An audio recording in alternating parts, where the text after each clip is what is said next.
Scenery through here is just amazing. Tuscany. You've seen the photos, and yes, the icons like Siena and San Gimignano are every bit as beautiful as they say. But what if Tuscany's most memorable places aren't always the ones you've heard of?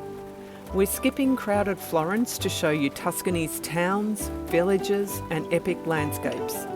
Some are famous, some are overlooked, and some of them completely surprised us. This is our Tuscany Top 10.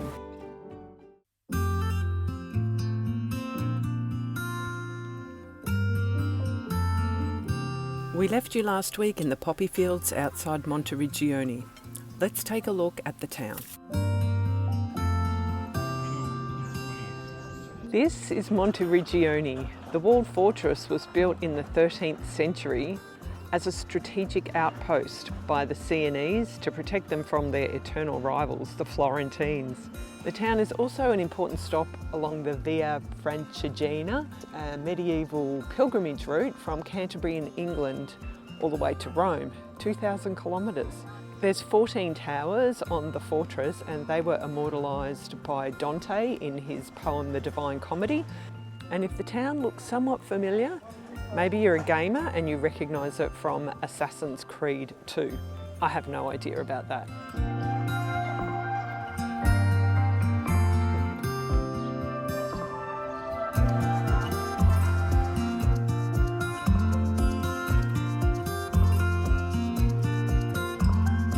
So normally you can walk up along the walls, but we've just got to the ticket office and seen that they are closed for work at the moment.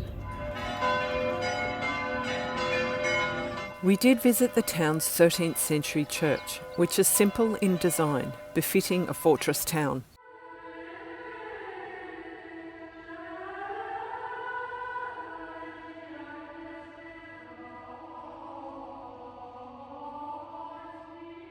Today the village gives you a really good taste of medieval life in this part of Tuscany. It's only a really small village. You probably only need to spend an hour or two here.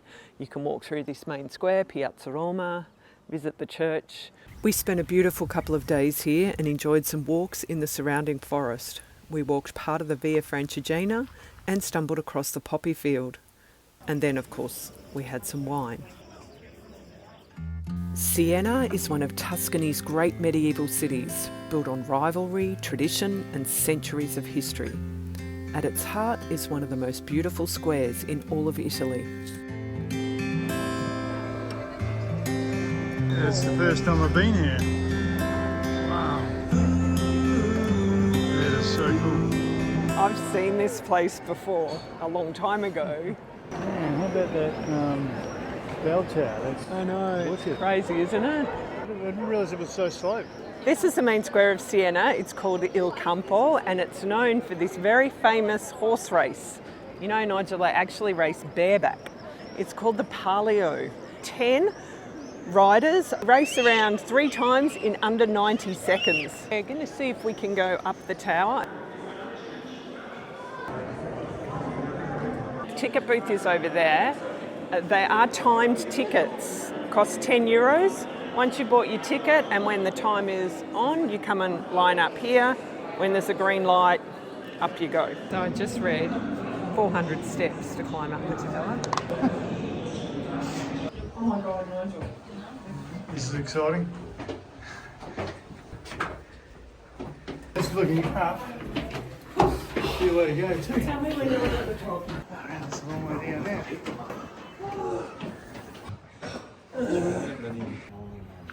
Wow.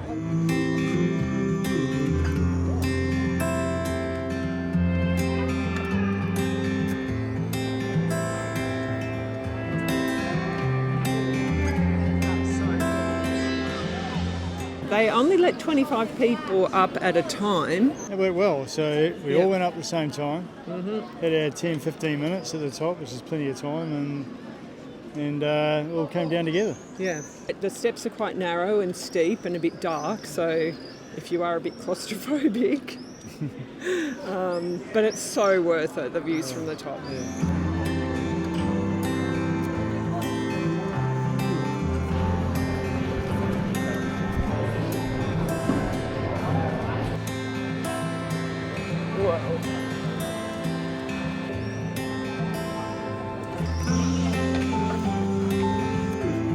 church is huge.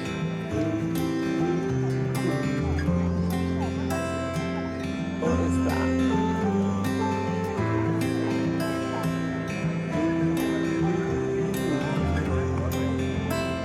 We chose not to go into the Duomo as we had another church we were keen to visit. This enormous church behind me is the Cathedral of St. Dominic. One of the chapels is called the Chapel of St. Catherine. So Catherine of Siena was a 14th century mystic and writer who was later canonised, made a saint. Today you can see her skull and also one of her fingers, or maybe her thumb, depending on which writing you believe. You can't take any photos or video inside the cathedral, so we bought a couple of postcards to show you what her head and her finger look like inside there. Then it was time to try some of the local food.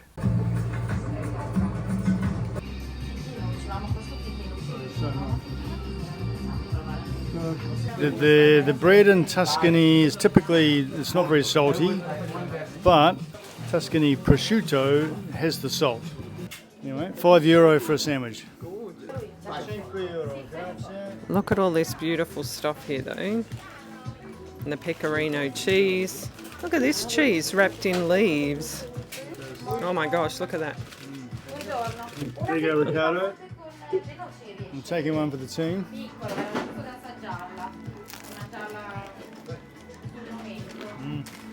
No butter or anything, is there? It's just bread and meat. Just bread and meat. It's really good. Sapori antichi. I finally got to see it. Well, it's been 28 years at least since I was last in Siena. Still beautiful. It is one of the best places to see in all of Tuscany.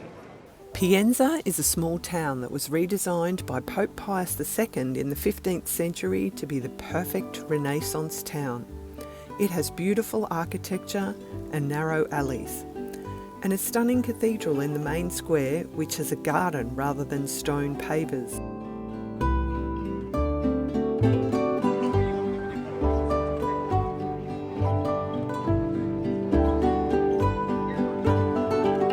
Cathedral of Santa Maria Assunta.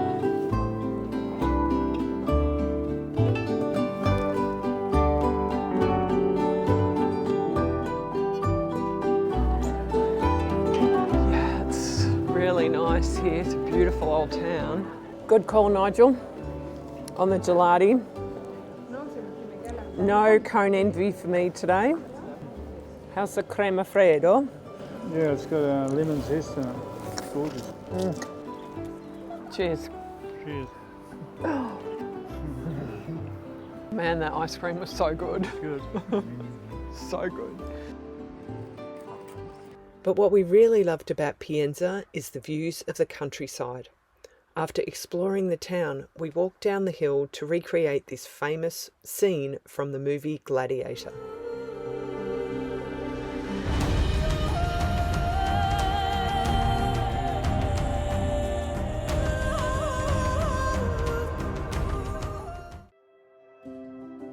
Montepulciano is one of Tuscany's most famous towns. How beautiful is this? It's perched high on a hill with steep cobbled alleys leading to the Grand Piazza.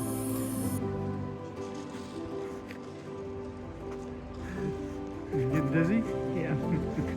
While it's a popular town, we never felt that it was overcrowded with tourists. Montepulciano is known for its vino nobile, and there are plenty of opportunities for wine tasting in the town, even by automated vending machines in the castle. We featured Montepulciano in our last video, what it's really like to travel Tuscany in a camper van, so you can see more there.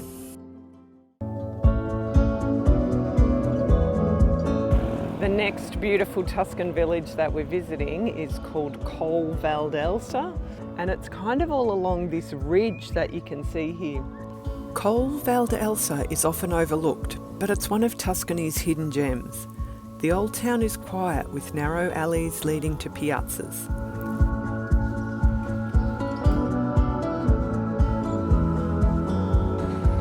This is the Palazzo Pretorio,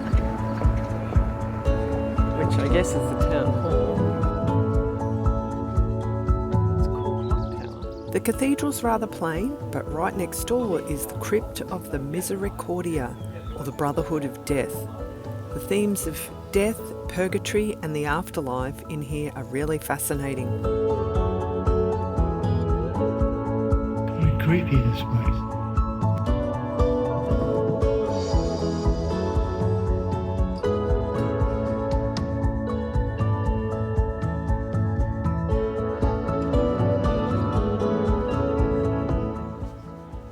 Fontana di Palazzo.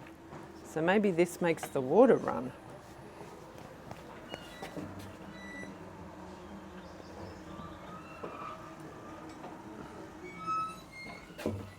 Doesn't work. It's also known as the Fountain of the Smile due to its design. Look at this intricate building. It's really beautiful. Classic standard daily life in a quaint Italian village, washing out on a Saturday. What a cool little village.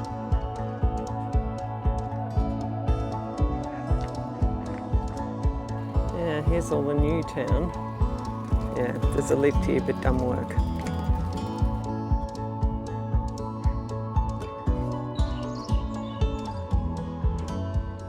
Oh, the bells are moving.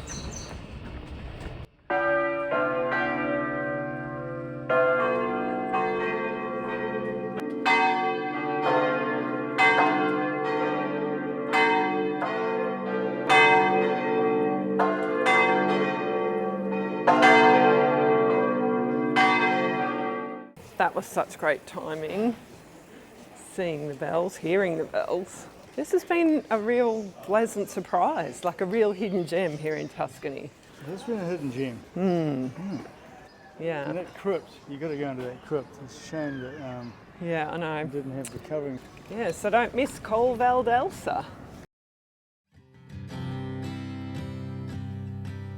This afternoon we've come to Volterra, and this town is up on top of a hill. This is beginning to be a bit of a theme with our time in Tuscany, parking the van at the bottom of a hill and climbing up. Dates back to the Etruscan times, so before the Romans, and we're about to enter the town centre.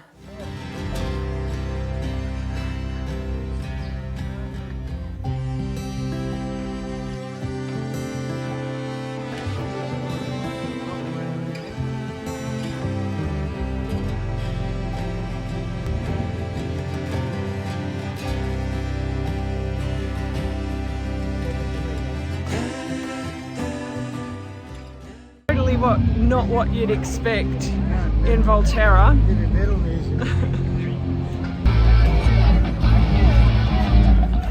It's so bizarre when you just kind of bump into these festivals that you're least expecting. Volterra Fantasy. So it's a cosplay festival.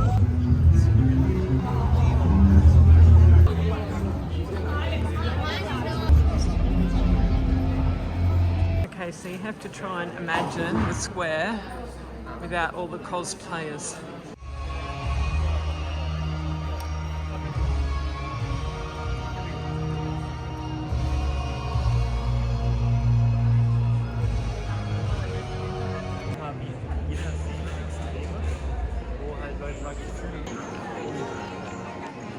Well, this is something we haven't seen for a while.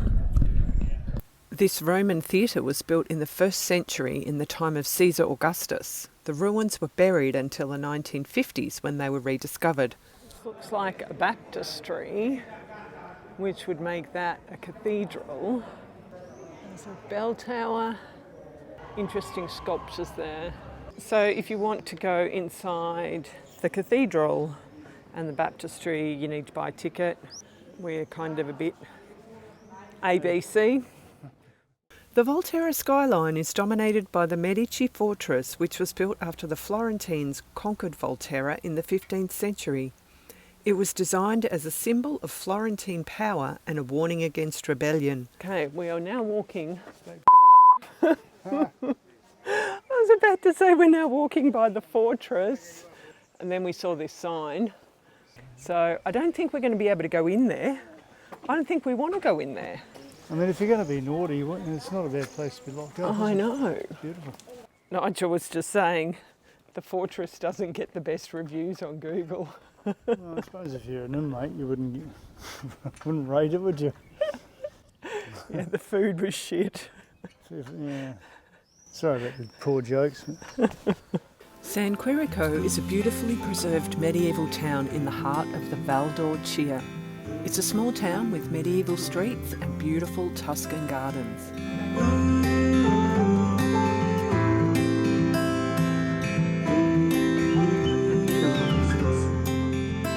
So this is the main Tuscan part of the Horta Leonini. It's just perfect here for a Sunday afternoon stroll. People having a long, slow lunch. Stopping in the middle of their bike rides or their hikes. Sadly, because we're wearing shorts today, we can't go into any of the churches. Just have to admire them from the outside. But look at this.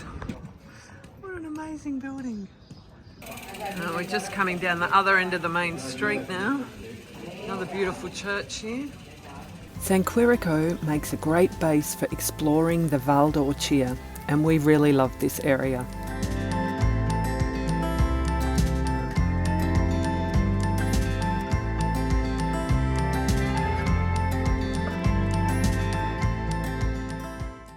Bagno Vignoni is one of Tuscany's most unusual villages, built around a large thermal pool rather than a traditional paved piazza. So this is Bagno Vignoni, the town that's known for having hot springs right in the main square. And there it is. Oh, yeah, you see it bubbling. We loved the concept, but when we visited, it felt much busier and more touristy than many of the other towns on this list. But after the crowds of Bagno Vignoni, Vignoni Alto felt like a hidden gem. This tiny village sits high above the valley and it has spectacular views across the Val d'Orcia.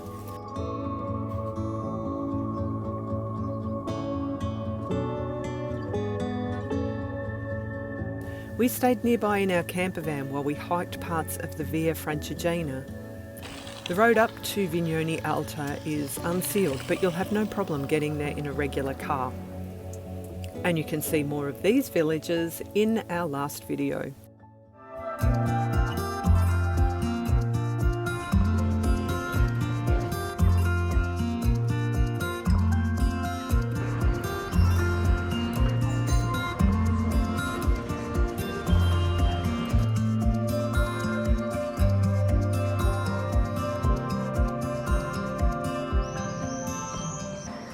Today we are in San Gimignano, once known as the Manhattan of the Middle Ages.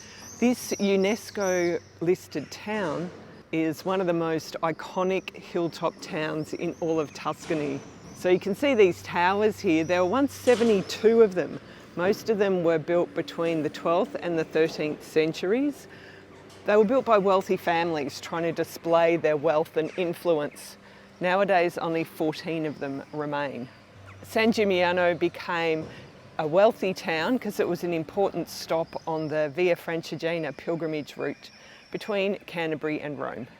Yes, so rather than compete with all the tourists, that's our only competition, the rubbish collectors who are out first thing in the morning. It's only just gone 8 o'clock and we were just saying just how nice it is to have this whole square to ourselves. Give it a couple of hours and this place will be heaving.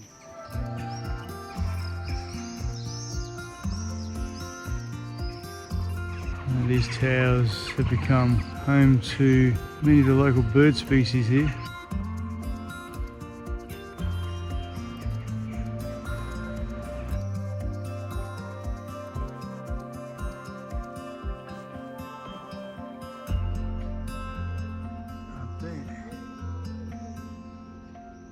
Oh, this is really cool.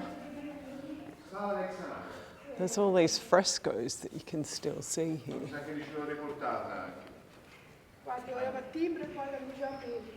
I don't think this place is actually open yet. I hope I don't get locked in. Amazing. See, we don't have the people, but we've got all the delivery trucks and people setting up cafes.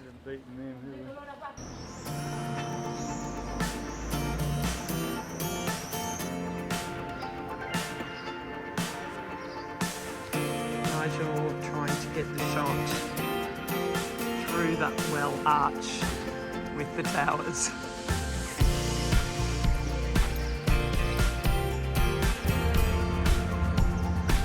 Big boat. Take one of these looser benches.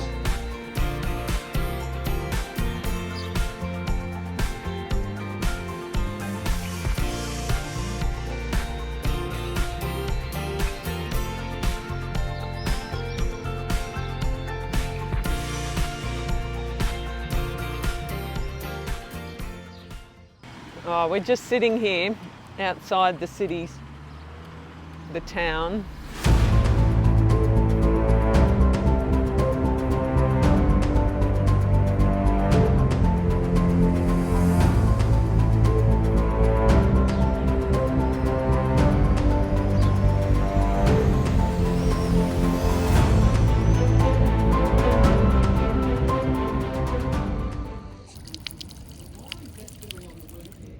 Crowds are starting to come.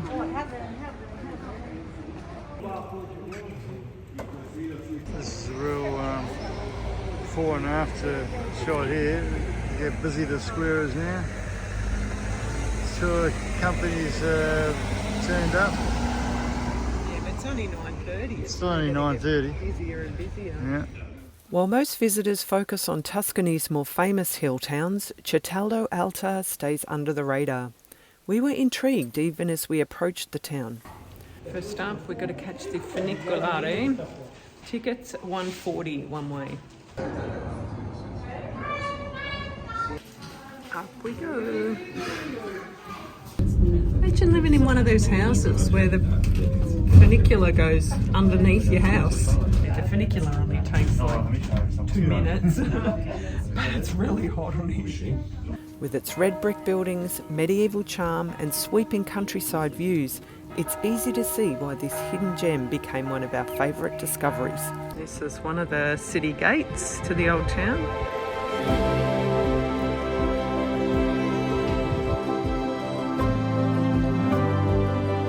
We've just walked up by the church and there's a whole bunch of junior knights. This place is so cool. It's like so much more rustic. This is the town hall. Those crests are really interesting.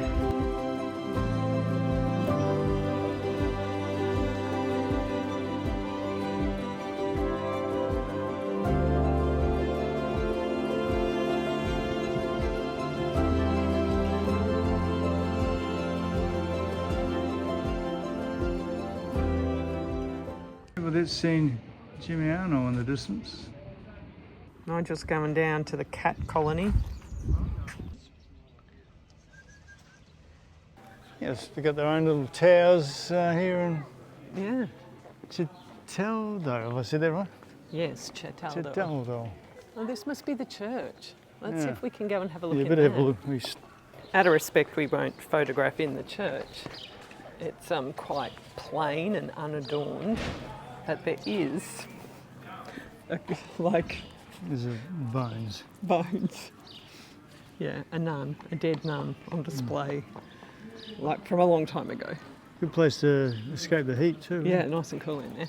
It's just such a cute little town. There's really like only one street. Yes. This is the high town, the old part.